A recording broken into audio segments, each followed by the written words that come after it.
Hey everybody.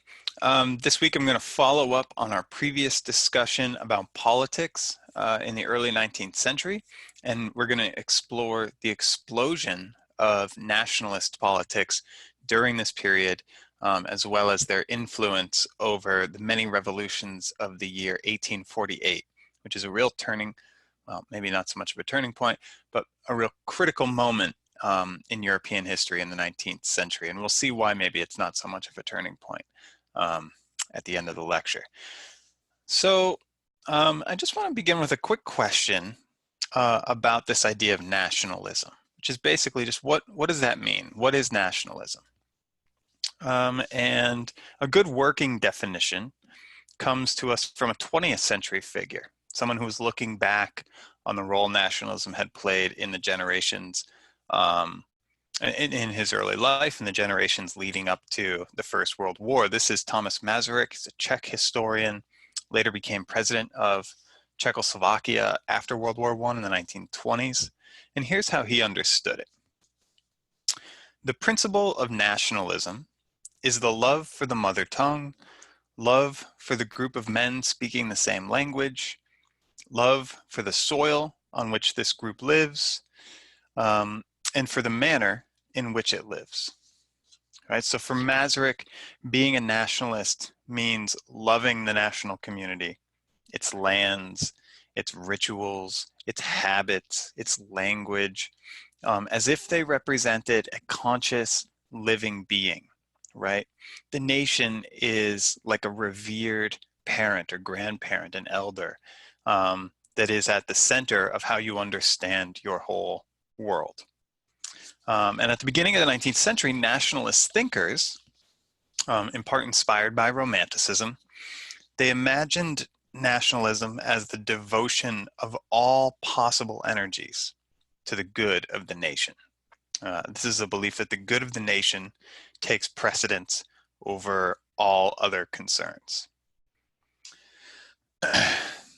So today, I'm going to argue that there's three factors that really contribute to the emergence of nationalism in Europe during the early 19th century. First, this might not come as any surprise to you, is the French Revolution, right? As I told you when we were learning about the French Revolution, its legacies continue to shape European history for decades and even into the centuries. And we're going to keep bringing it up as we go. So that's one of the things that shapes the growth of nationalism. And the second is the rise of Romanticism.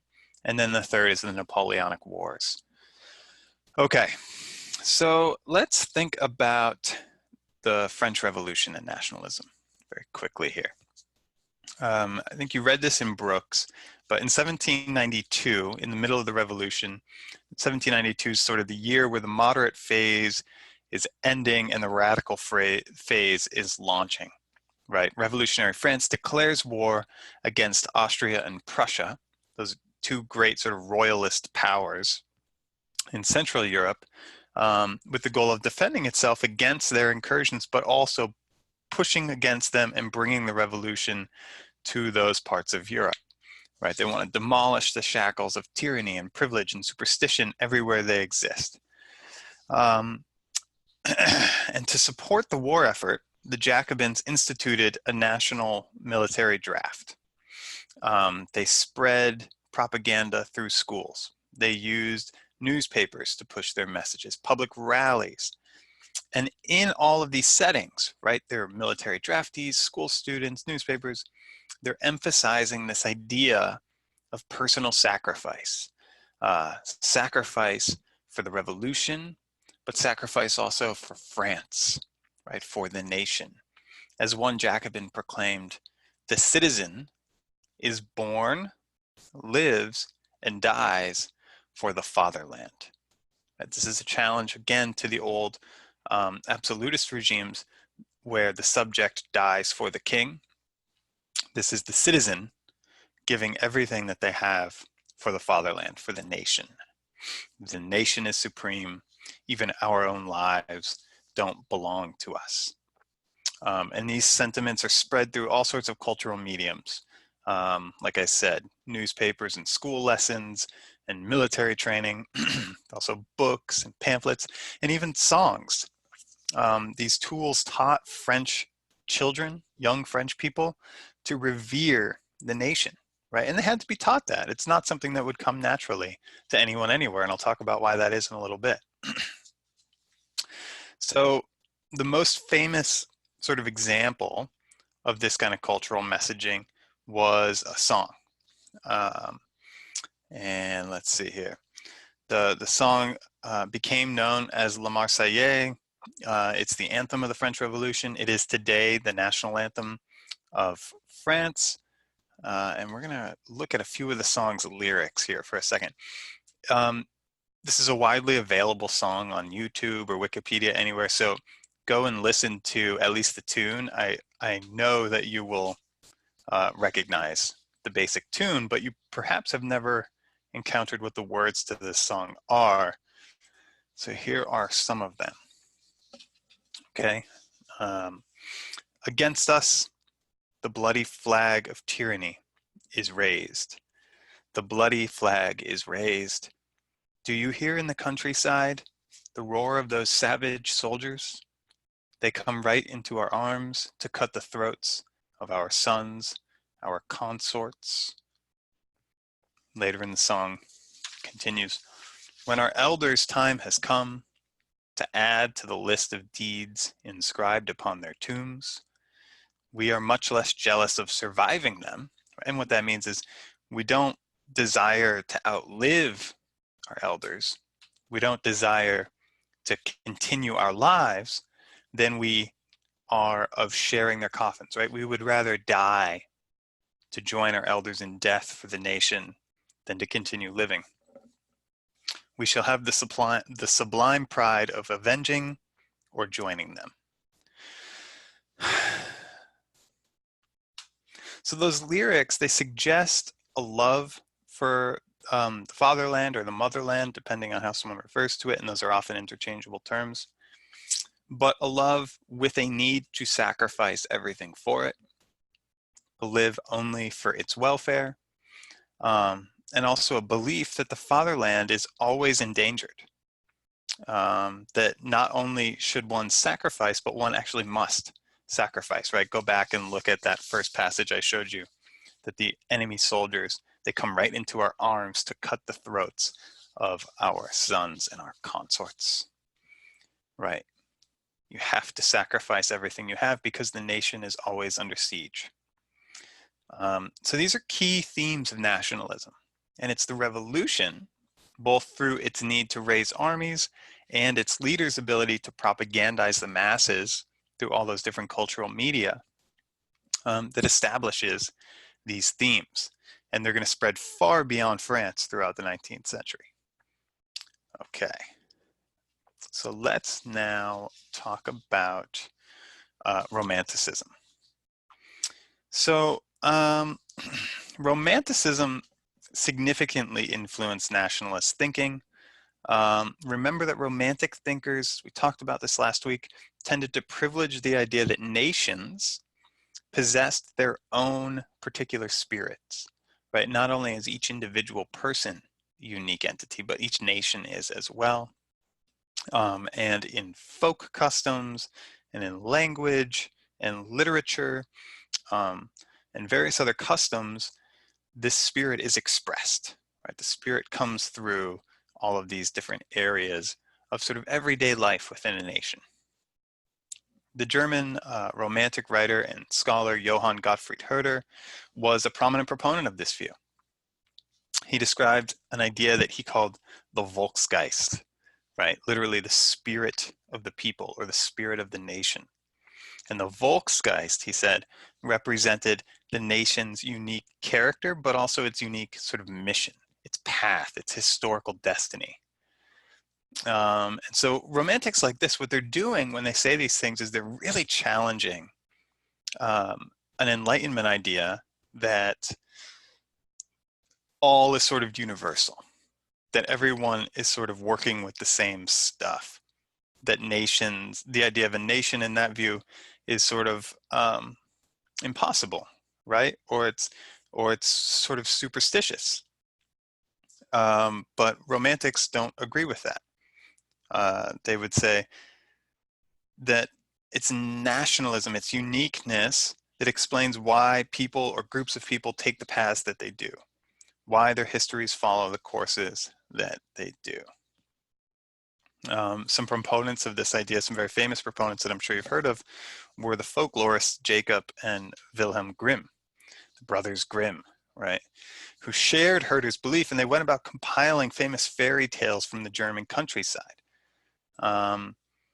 They viewed these fairy tales as like national treasures. Within the fairy tale exists the Volksgeist. It exists within these stories that have been passed down along the generations across the countryside.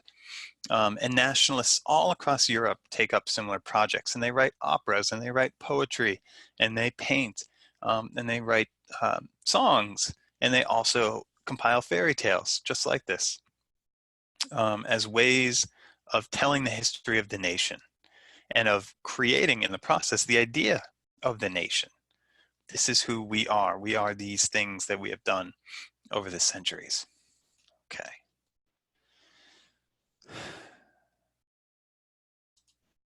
But nationalists weren't content to just gather up tales and catalog languages. Right? They also had concrete political goals. Now, the telling of the tales, the collecting of languages, all of these sorts of things, or the cataloging of languages, those are part of the broader political goals of nationalism. Okay, they're not separated out from it. But they had very concrete political goals as well. The most significant of those is the establishment of nation states, right? A nation state is an independent country whose political boundaries are contiguous with the boundaries of what the nation sees as its homeland.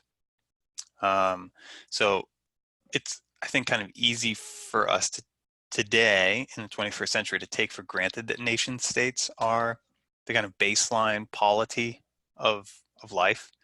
But that was not the case in the 19th century.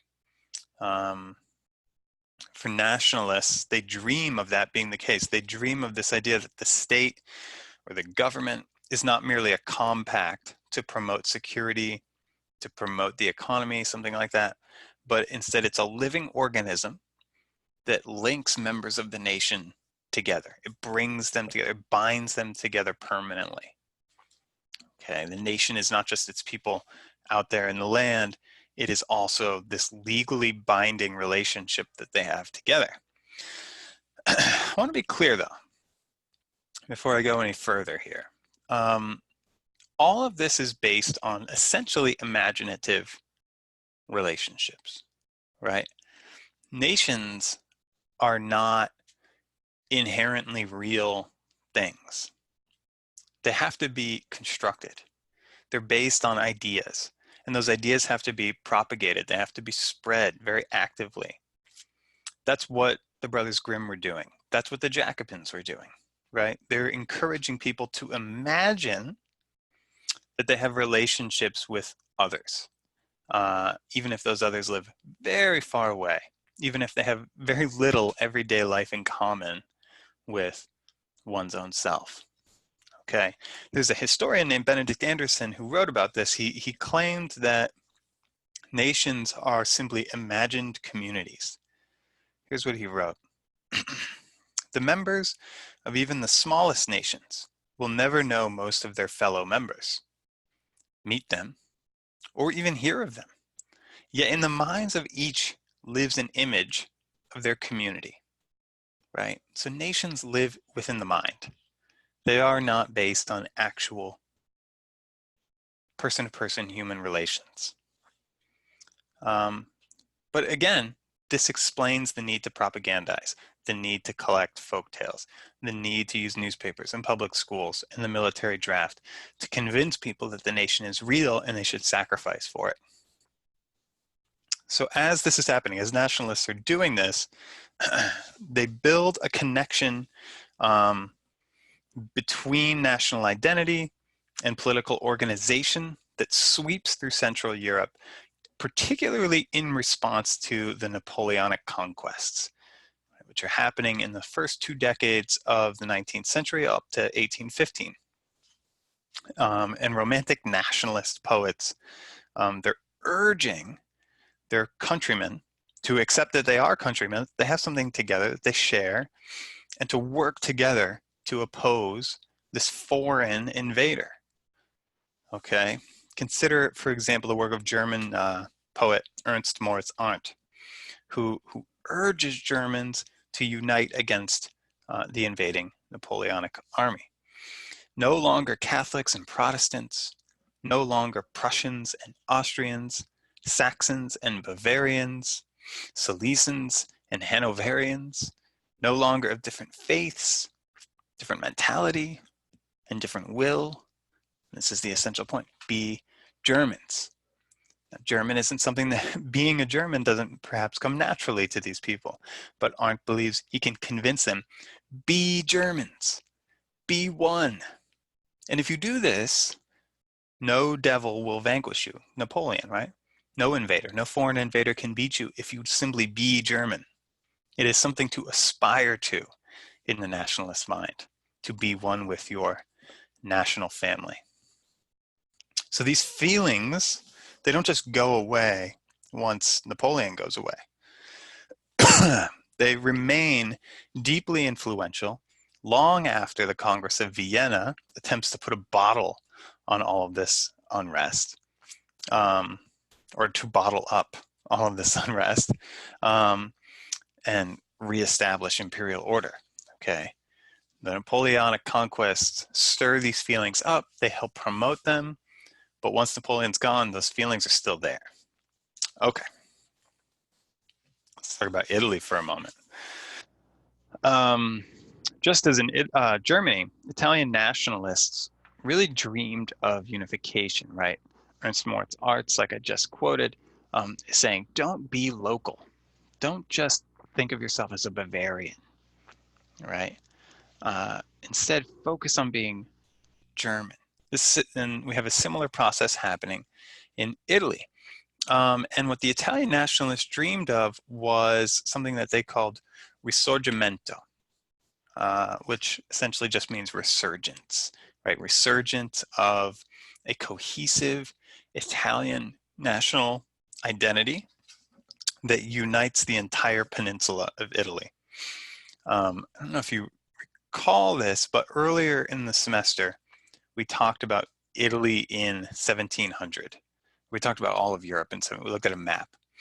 And I pointed out that Italy was divided up into many small principalities and kingdoms. It was not a unified nation all along the boot, right, all along the peninsula. And so what Italian nationalists are trying to do is convince people in southern Italy, right, in an island in southern Italy like Sicily, and people in northern Italy along the Alps, these dramatically different places, that they are essentially one. And the most notable figure in this process was Giuseppe Mazzini. Mazzini was an incredibly charismatic orator and writer, and he was a committed romantic nationalist. He was also a liberal. He believed that the nation could spread liberal ideals like civil liberties, individual liberties. In 1831, he formed an underground organization that attempts to make all of these things come to pass, and the organization is called Young Italy. He's going to try and use this organization to instill nationalist love for Italy, the idea of Italy, in other young Italians. They're going to teach people to love the country. They're going to teach people to think of themselves not as Venetians, not as Romans, but as Italians. What we're seeing throughout the first half of the 19th century is nationalism is taking root. It's particularly taking root, though, among people who do not have unity or statehood. This is an age of large imperial governments that spread across very vast and diverse territories.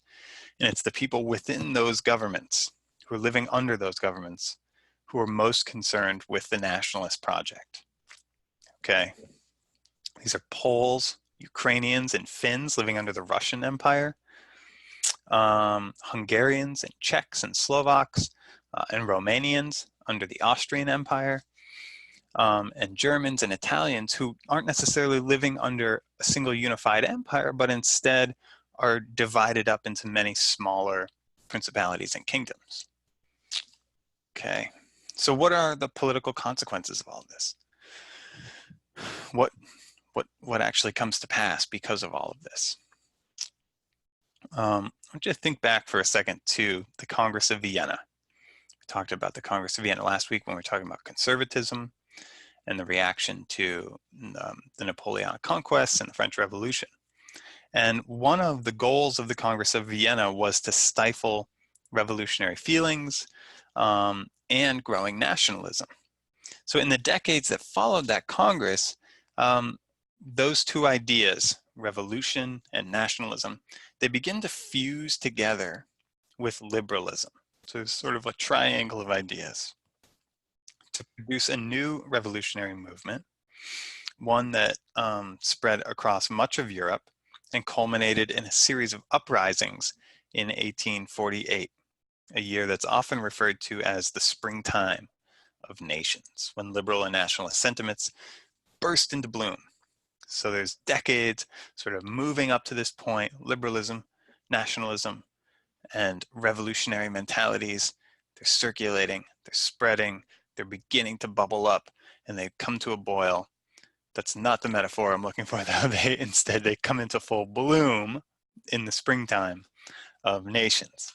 So as we consider these revolutions, there are three questions I just want to focus on.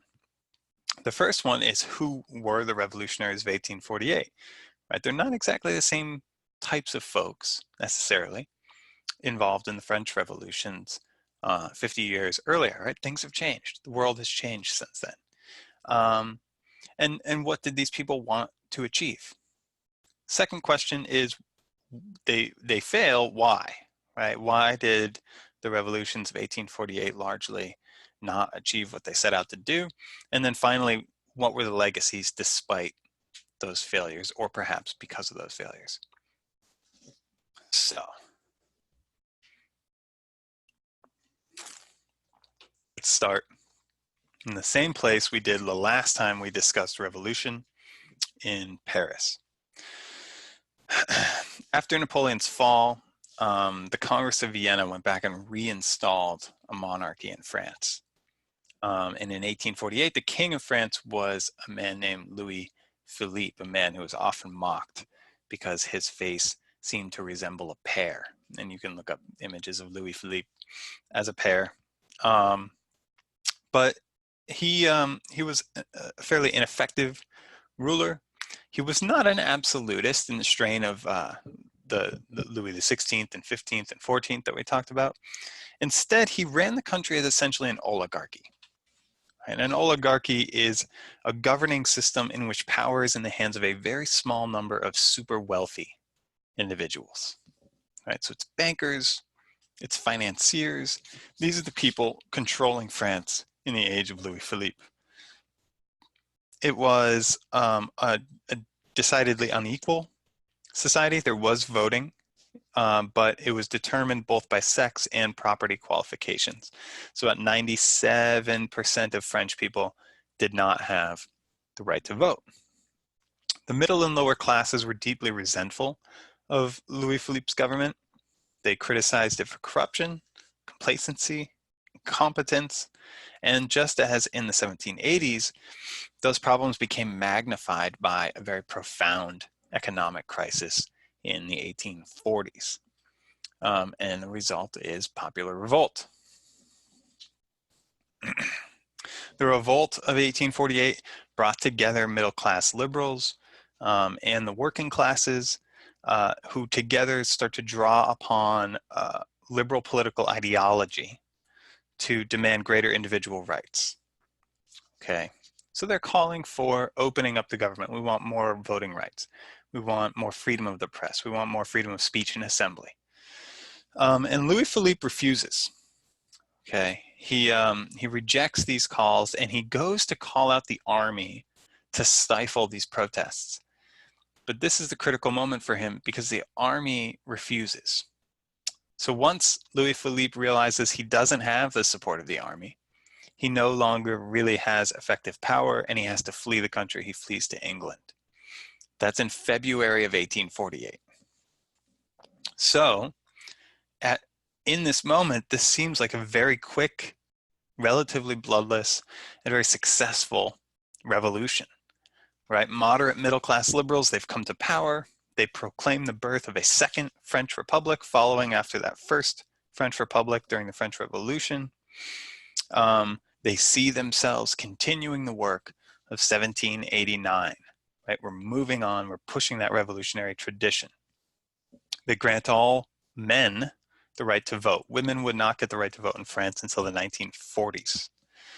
That increases the number of voters from 200,000 to 9 million. So this is a much more open society. They declare constitutional rights of freedom of press and speech and assembly, right? These are the liberal ideals. And they decide they're going to stop there. This is what we were fighting for, essentially a liberal constitutional government, so we're good. If you think back to the 1790s and what we learned about how the French Revolution changed between 1791, 1792, you can probably guess what happened next. The working classes and the poor who had fought for this revolt, had supported the revolt against Louis Philippe, they feel like their voices are marginalized. They weren't just fighting for the right to vote. They weren't just fighting for freedom of assembly.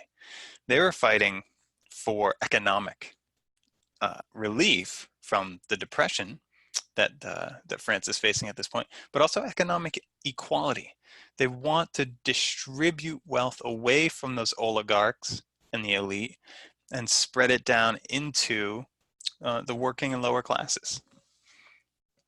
If nothing else, they want economic relief for their suffering, right? And the liberals, as you'll remember from last week, don't agree to this. We talked a bit about the liberal ideal of self-discipline, and we talked about the liberal ideal of limited governance, government that doesn't interfere in the economic sphere, government that believes that the economic sphere is different than its own. So they don't use state power to address the economic inequality. By spring, the working classes and the liberal coalition are beginning to fracture. They're beginning to move away from each other quite hostily. And in June, Parisian workers and radical socialists, they take to the streets in an uprising that's known as the June Days. Okay, and what they're going to try to do is overthrow the new liberal government and establish something that is more radical, right? Something that looks like a socialist government that's going to redistribute wealth and create economic equality. The liberal government, though, has the support of the army. Remember, Louis Philippe did not. The new government does, and they use it. They use it very effectively. They call out the army. They kill 1,500 protesters in the streets of Paris. They dismantle the barricades in the streets. They round up about 12,000 rebels. They imprison some at home in France. They deport the rest to French penal colonies in North Africa and in Latin America. And the uprising is crushed. I think this might be the first photograph I've used in a lecture in this class, which means we're really moving into the modern era. These are the streets of Paris in 1848, and you can see these are the barricades running across the street. These are the ways that rebels would try to block advancing armies and control neighborhoods, sort of fight a neighborhood by neighborhood war. And they're at this point dismantled, right? They're torn apart, and the revolution has been put down in June of 1848. This whole episode creates a very bitter legacy of animosity between the working classes and their allies with the socialist radicals on one hand, and middle class bourgeoisie liberals on the other hand. And all across Europe, the working classes are going to harbor a lot of resentment and and a lot of distrust for the middle class.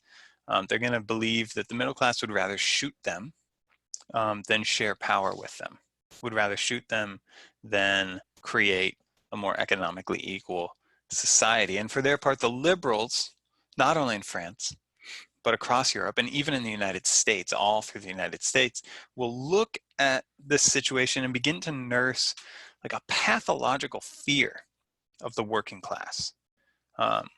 There's this belief that the working class is a powder keg that's constantly ready to blow. And when it does, it will undo the basic order of society. It will, in particular, the economic differences between the middle class and the poor, and it will result in a sort of deterioration of civilization.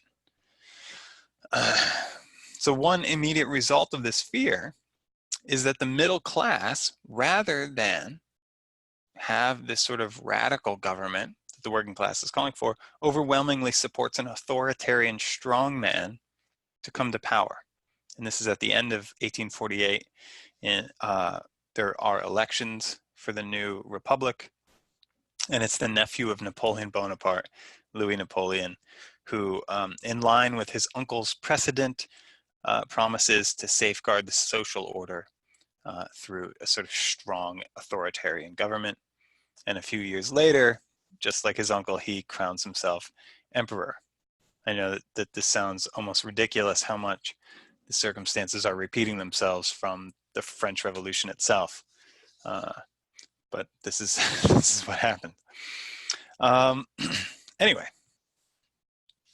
another consequence of what's happening in Paris is that revolution begins to spread. Remember the conservatives I talked about last week?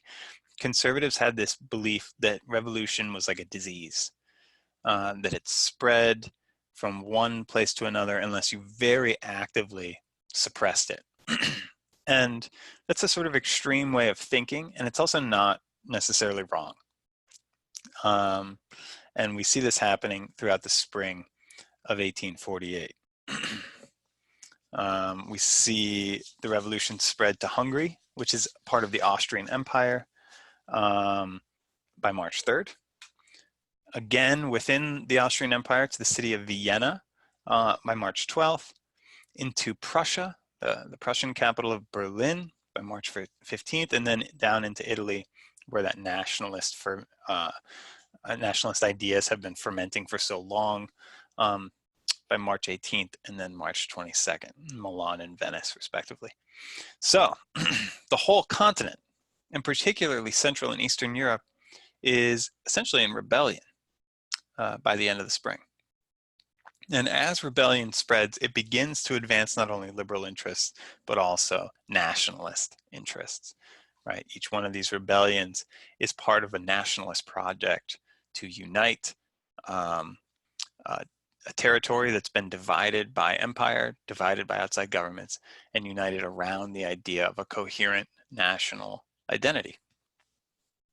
This was true more in the Austrian Empire than really anywhere else, right? The homeland of the arch-conservative Clemens von Metternich that we talked about last week. You would call that Metternich was in part a conservative because of the diversity of his empire. He knew that the diverse cultural and religious ethnic groups that the Austrian Empire had bounded were always going to struggle against imperial rule. It was always going to be difficult to hold them under the thumb of the empire.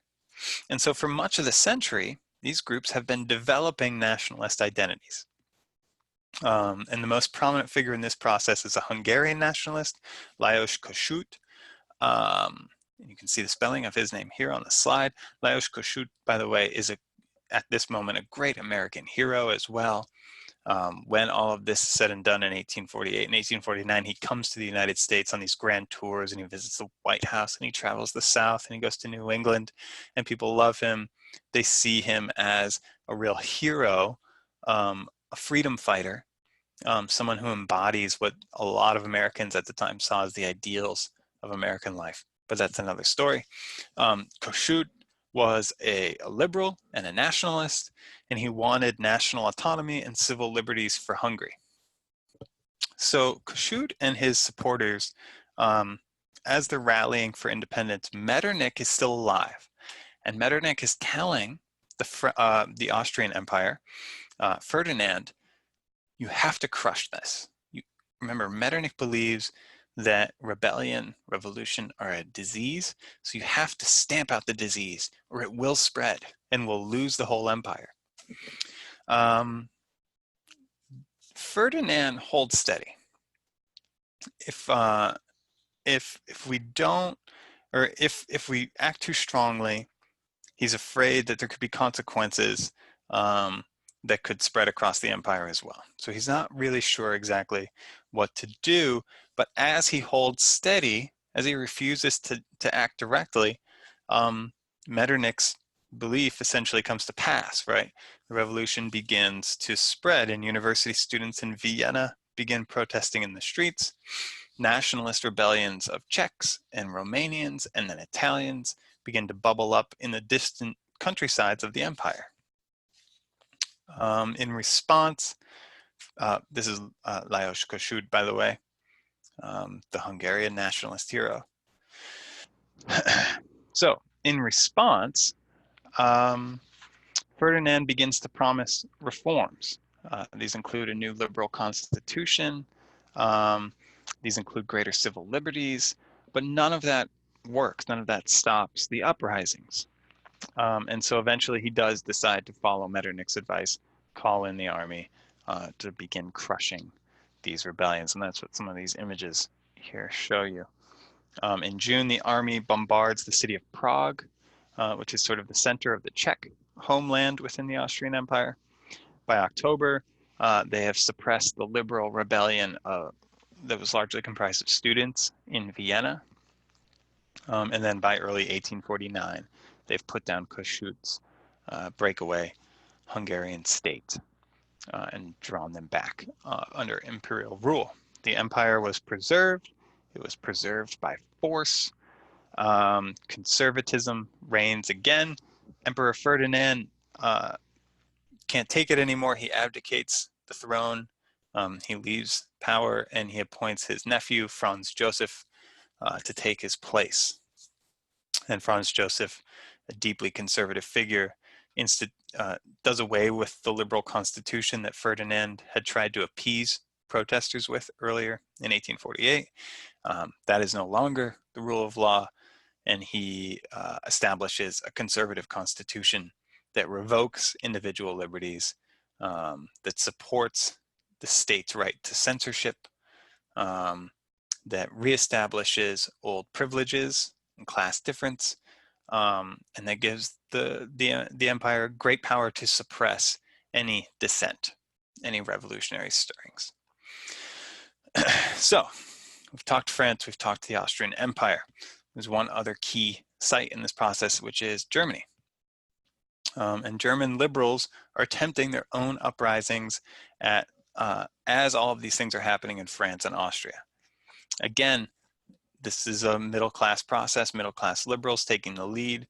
They're calling, just as they had in France, for constitutional guarantees of individual liberties. They're calling for voting power. And in response, many kings and princes of these small governing units across the German lands, they accept liberal demands. This is generally their strategy. They take a pragmatic approach. They say, we can better hold on to power if we just give in to some of what these protesters are asking for. So they fire conservative ministers and replace them with ministers who are more friendly to liberal ideals. They introduce legal reforms. They draft constitutions, and they form parliaments. These are pragmatic choices. They see what's happening in Austria. They see what's happening in France. They say this is probably the safest way to go. So all is going quite well here in Germany for the protesters, at least initially. What did German protesters want? So in addition to those liberal ideals, they also have a nationalist vision. Right? And as I was talking about before, what they want, just like in Italy, is unification. okay? They dream of a single German state that would be governed by nationally elected parliament and a constitutional monarch. And this image is a very famous image of the free German nation, right? You see on the bottom to the nation's bottom right, a freeing of a shackle that has tied the nation down. We see the tricolor in the background representing the German nation.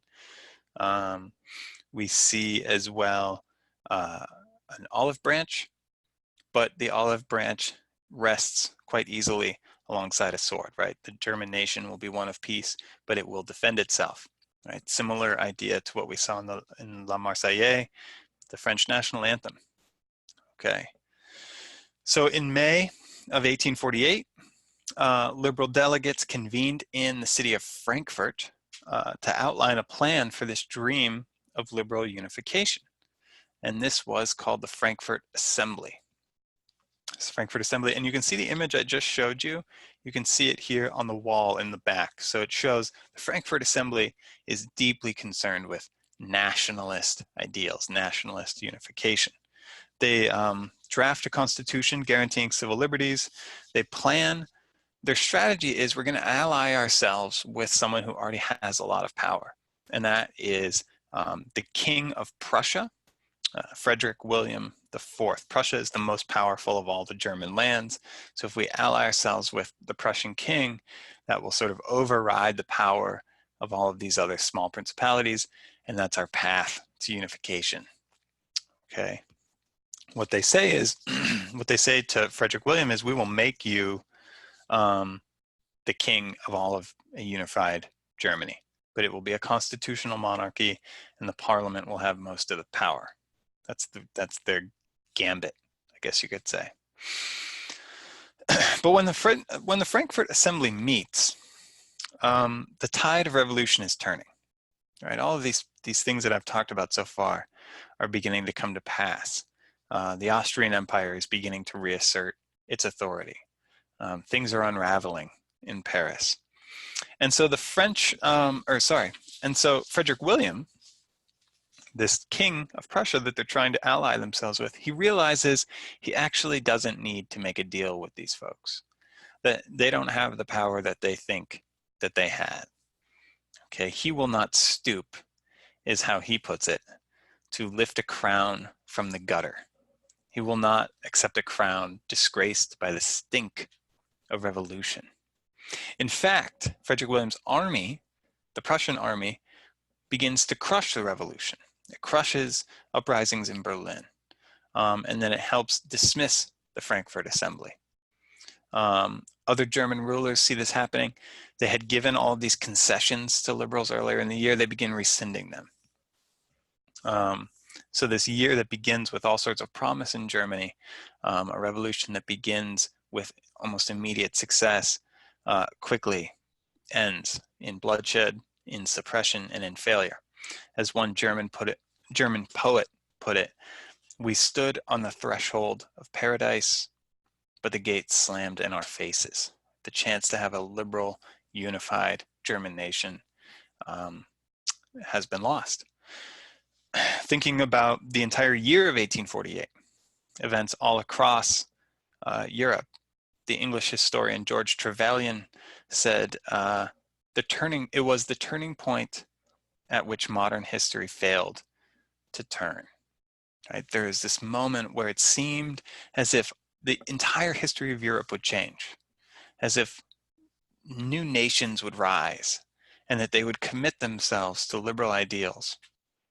And they were on the doorstep. This was going to happen, and then none of it happens. Right? Even France, where the liberal middle class successfully displaces a king.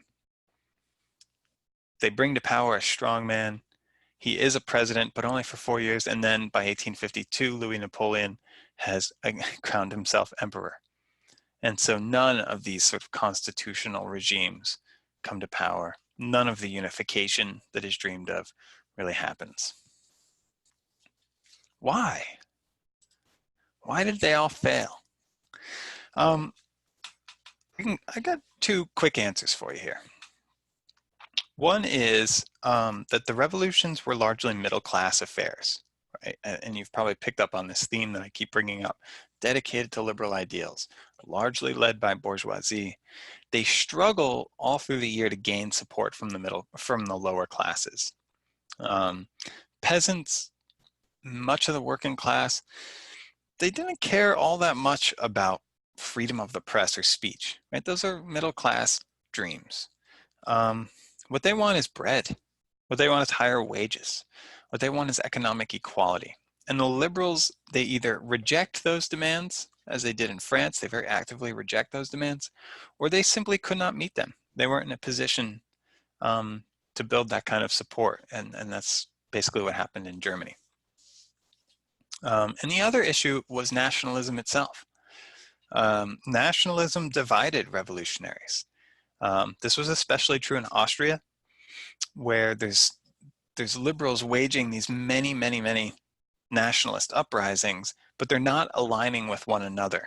They're not coming together. And so the empire is able to suppress them all individually. If they had all come together, perhaps that would have been a different story. In many cases, in fact, nationalist groups were deeply suspicious of one another, right? There's very little reason for Czech nationalists or Croatian nationalists to support the efforts of Hungarian nationalists, right? They might have competing claims over territory. They might have competing claims over the trajectory of history, right? And see one another as threats, and so decide to support the empire against nationalist rivals rather than join together against the empire. So why does any of this matter? Why are we even talking about this in class if they all failed? Well, there's a couple of key consequences here, and these are things that, again, they're going to come up through much of the rest of the course, especially the next 5 or 6 weeks. One consequence is that liberalism was thoroughly discredited. This was especially true in Germany. Critics who dream of a unified Germany, critics who dream of changing the politics of that part of Europe, they see liberal reform as just a dead end. Well, we tried that, it failed, let's not try that again.